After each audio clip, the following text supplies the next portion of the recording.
માહિતી સરસ્વતી સર્જરી ન્યૂઝમાં આપનું હાર્દિક સ્વાગત છે।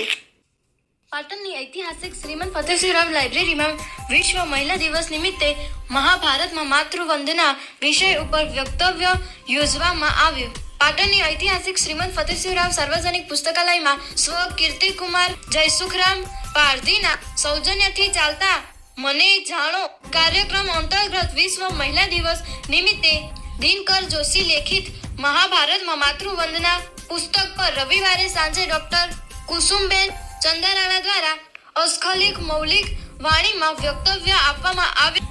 તેઓએ જણાવ્યું કે મહાભારતમાં સ્ત્રી પાત્રો એકબીજા સાથે મેઘ ધનુષ્યના રંગોની જેમ સંકળાયેલા છે। તેઓએ ખાસ માતા સત્યવતી, ગંગા, કુંતી, ગાંધારી, દ્રૌપદી, સુભદ્રા વગેરે સ્ત્રી પોતાના જીવન ચરિત્ર પર અને સામાજિક રિવાજો ઉપર સચોટ પ્રકાશ પડ્યો હતો, જે આજના જમાનામાં નવી પેઢી માટે વિચારવંત અને અશક્ય બાબતો હોય તેવું જણાવી ભારતીય સંસ્કૃતિના સ્ત્રી પોતાનું સમર્પણ, સહનશક્તિ તેમજ ઉદ્ધત ચારિત્ર્યનું વર્ણન કર્યું હતું।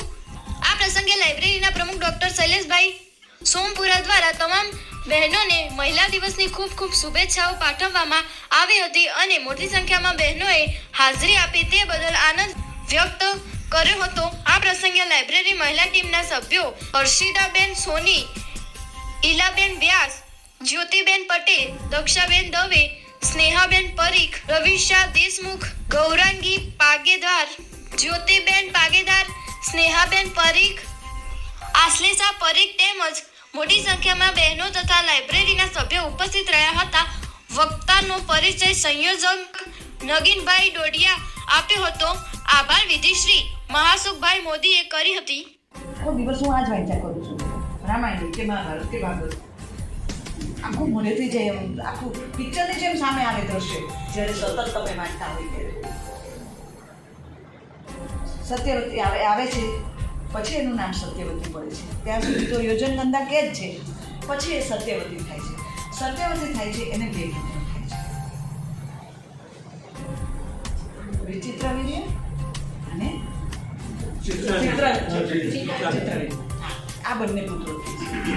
કેટલી કર્મની કઠણાઈ છે સત્યવતીને। પહેલો પુત્ર આવ્યો એને રાખી નથી શકે, ગંગાનો પુત્ર છે એને પુત્ર કહી શકે એમ નથી। હવે આવી પ્રતિજ્ઞા લેવડાવી છે એટલે એને પોતાને અંદરથી થાય ને કે હવે હું આને પુત્ર કઈ રીતે કહું, એ મારા કરતાં ઊંચી જગ્યાએ પહોંચી ગયો છે।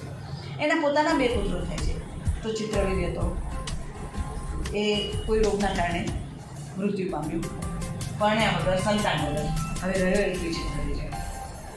એ છેલ્લી કક્ષાનો જેને બધી જ જાતના રોગ અને બધી જ જાતની કુટેવો હતી, એને કોઈ સંતાન થાય એમ નથી, પણ બતાવવું તો પડે। ત્યારે ભીષ્મ કન્યાનું અપહરણ કરીને લાવે છે, અંબાલિકા અને અંબિકા, ત્રણનું અપહરણ કરીને લાવે છે વિચિત્ર વીર્ય સાથે પરણાવવા। પોતાના માટે નથી કરતા, મહાભારતના બધા પાત્રો હરણ કરે છે પણ પોતાના માટે, પણ ભીષ્મને પરણવાનું નથી। ત્યાં સુધી તો અંબાલિકા ખુશ હતી કે અમારે ભીષ્મ સાથે કરવાનું છે, ભીષ્મ ખુશ હતું। પણ જ્યારે એને ખબર પડી કે આની સાથે કરવાનું છે તો એમાંથી અંબિકા, કેટલી ઘટનાઓ સરસ બને છે। અંબિકાએ અંબાલિકા અને અંબાને બીજા એક રાજા સાથે મનથી કે મેં એને માણીગર માણી લીધો છે, હવે હું તમારી સાથે ના કરી શકું, તો એને ભીષ્મે છૂટી કરી કે જા તું એની પાસે જા। એની પાસે જાય છે તો પેલા એ સ્વીકારી નહીં, હવે અપહરણ થયેલાને હું સ્વીકારું નહીં, એ મારી રાજરાણી બનવાને લાયક નથી।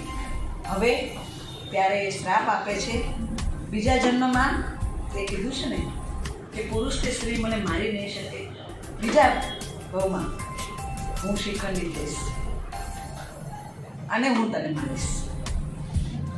એને કેટલું તે મારી જિંદગી બરબાદ કરી છે અને હું તને મારીશ, અને એમ કરીને આત્મવિલોપન કરે।